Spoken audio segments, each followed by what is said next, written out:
Hello guys, welcome to our channel Nukut Chronicles. Today we are going to talk about EB1 green card, specifically about I-140 petition. Before we start, I would like to remind you that this is not a legal advice. We are just stating here our personal experiences. EB1 applications are of three types. EB1A are the individuals with extraordinary ability. EB1B are outstanding professors and researchers. And EB1C are multinational executive managers. USCIS requires you to satisfy a certain number of criteria in order to have a successful petition in any of these three categories. You will find the list of those criteria listed somewhere on the screen here. Today we are going to walk through 6 of those criteria that applied to 3 of us when we applied for our green card, and those criteria are publications, citations, the peer review, expert letters, memberships and awards. So out of the 6 criteria, let's discuss the first 2, which are publications and citations.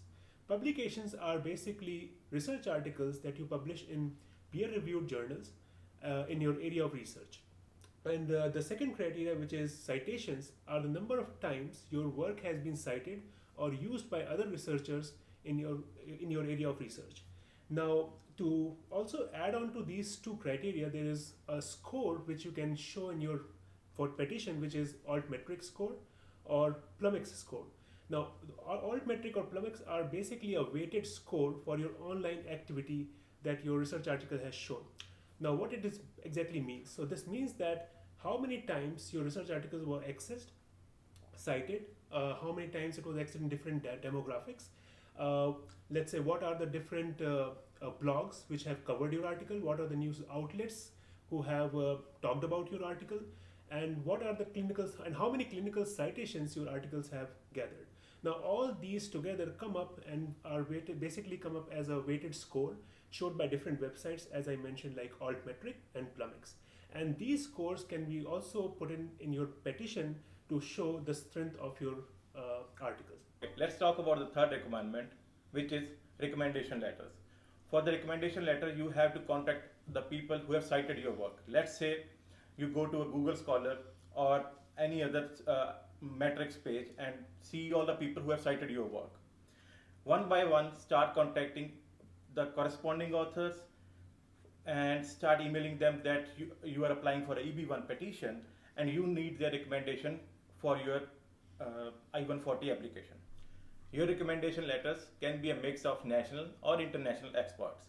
Don't be discouraged if you don't hear back. Be persistent. The fourth and a very important criteria that USCIS is looking for is if you have been the judge of others' work.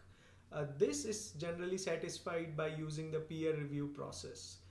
Ideally, what needs to happen is that you should have reviewed the works of others in your field, and you can do this by simply contacting the journals and requesting them if you can become a peer reviewer or an editor in that journal.